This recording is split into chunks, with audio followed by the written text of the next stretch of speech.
Welcome back. Rodrance for Black and White Network. If you're new to the channel, make sure you hit subscribe. And as always, we appreciate you guys watching. Also, check out blackandwhitenetwork.com for more exclusive content. We're going to talk about Bill Maher yet again, okay? I've said on this channel I'm a big Bill Maher fan. I have been for 25 or 30 years. The old politically incorrect late-night ABC days. Now, again, do I and Bill Maher align politically? No. But he's getting closer these days. I fully recognize myself, Bill Maher, will never, ever agree on certain things. Religion, Trump, I mean, he's got blind spots. Bill Maher will never be a conservative, okay? I don't believe that, although he did admit that he liked Marco Rubio and considered voting for him a few years back if he would have gotten the presidential nomination. He's got a total blind spot for Trump, and I recognize that, okay? I'm sure DeSantis as well, although I've noticed he hadn't just hammered DeSantis, which I find interesting. However, I do think there are some things that align with the following. Let's look at this. This is Elon Musk, and this is now his tweet that got 1.5 million likes about where he sets politically. Now, I think Bill Maher is more right here, and the left is more down here, okay? He's still going to be left of center. I don't think he'll ever vote Republican, but I bet if he does, he'll let us know. And I think so. While Elon is now right of center, I think Bill Maher is right here left, and this is the woke progressive over here. And this is the thing. Bill Maher has been at war against wokeism for a very long time. People think that part of this is his last year. No, he's been talking shit about wokesters on Real Time for 4 or 5 years now. Okay, he has been after that. Well, now, as we know, he's gone after other things. And now he has blasted old Twitter and why we need Elon Musk. This is the New York Post. I will play a bit of a clip from this. Hopefully HBO doesn't nail it.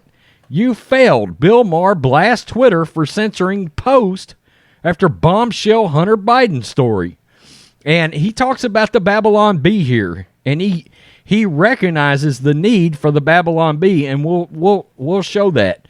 Comedian Bill Maher is all for Elon Musk's purchase of Twitter, saying the company needs, quote, a new sheriff after it failed to follow the First Amendment, specifically when it kicked the New York Post off the platform following the paper's bombshell Hunter Biden laptop report. And he was joined by MSNBC's Ali Vashi and former Senator Democrat of Alabama, Doug Jones. Maher railed against the censorship on Twitter, which was recently purchased by Musk in a major $44 million takeover. Let's do a little reaction to this, okay? Because I've got it brought up right here. Let's listen to this. Failed in setting themselves up in the past as the judge of what can go out there. And I would say, yes, you have. You failed when you threw the New York Post off of Twitter for talking about Hunter Biden's emails. And it turned out that was a real story. Right. You failed when you said we couldn't read about whether COVID had come from a lab. You failed. Yep. Did you read about this Babylon Bee? Do you know what the Babylon Bee is? I didn't know this. No. It's like the Christian version of the Onion. Because everyone needs that. Well, some people do. Oh, that was and look, that's very important. Listen to what he says here about the Babylon Bee. And look, Bill Maher is a renowned, outspoken atheist. Okay, but he recognizes something, that everybody in America is not the same. Listen to this. You failed. Did you read about this Babylon Bee? Do you know what the Babylon Bee is? I didn't know Here this. we go. No. It's like the Christian version of the Onion. Because everyone needs that. Well, some people do. I thought that. See, he tells that MSNBC host, some people do need a Christian form of the onion. That is a thing. It's satire for Christians, for Republicans, for conservatives. And he recognizes that some people do want to consume that. They do want to enjoy that.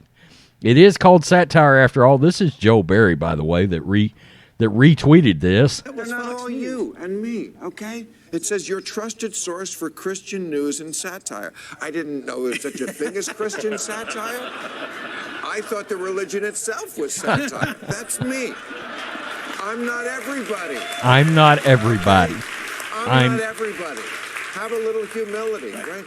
So listen to this. They got flagged Yep. they posted a funny video. This is funny to them. Okay. Sensitive content, Twitter said. Wow. In the video, they were making fun of Twitter for being too sensitive. This is so through the looking glass. Here's what happens in the video. This woman who, going into the Twitter building, this is, parody. This is what people do on television and have done forever. Yep. Okay, she's complaining to HR about how sensitive Twitter is. Yep. And the guy shows her an ink blot, and she keeps seeing Hitler in all the ink blots. Okay, then she runs screaming out of the building because this is well within what satire has always been. And the fact that they flagged this for being insensitive shows their complete lack of self-awareness.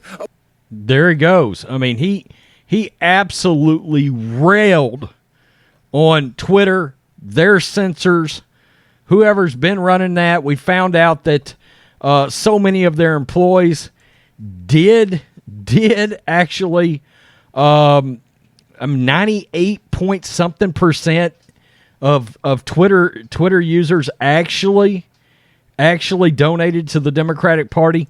Let's get to the rest of this article. Twitter also blocked users from sharing the link to the Post article indicating that Hunter Biden introduced President Joe Biden to Ukrainian businessman, calling the link potentially harmful. Facebook also said it would limit the spread of the Post story on its own platform. This was done just days before the election, folks. And people didn't even know. There's Hunter right there. Didn't even know that this story existed. Just last month, the Washington Post and New York Times both confirmed the existence of the Biden laptop after reviewing a cache of files that appeared to come from the laptop abandoned by Mr. Biden in a Delaware repair shop. And these assholes damn sure knew this story was real. And Bill Maher talks about how damaging that is, that kind of story was held back. And it wasn't covered, and Twitter was he's sitting here telling us exactly why it's important for Elon Musk to have bought this platform. It certainly helps. It doesn't level the playing field because, look, something's got to happen with Facebook. And it just so happens almost every video I put up right now is getting demonetized unless I put some ambiguous title up. I mean, I literally cannot put Hunter Biden laptop in the title. This video would be demonetized. That's got to stop. Okay? These stories aren't going to go away. All right? It's crazy. It's crazy. God, I wish Rumble was about 100 times bigger. I really do. Tell me what you think. What you think about Bill Maher. Again, he's not a conservative. I know there's a lot of people out there that think he is or that's where he's going. I don't believe it unless he just throws his hand up. But I'll believe it when I see it. But it's important. It's important for guys like him and guys like Elon to point this out. It's huge. Because there are a lot of people, and I will say, if you don't believe this is a thing, just look at that walk away movement. Former Democrats leaving the party to vote for Republicans. That's all you need to know. Peace. I'm out. Till next time.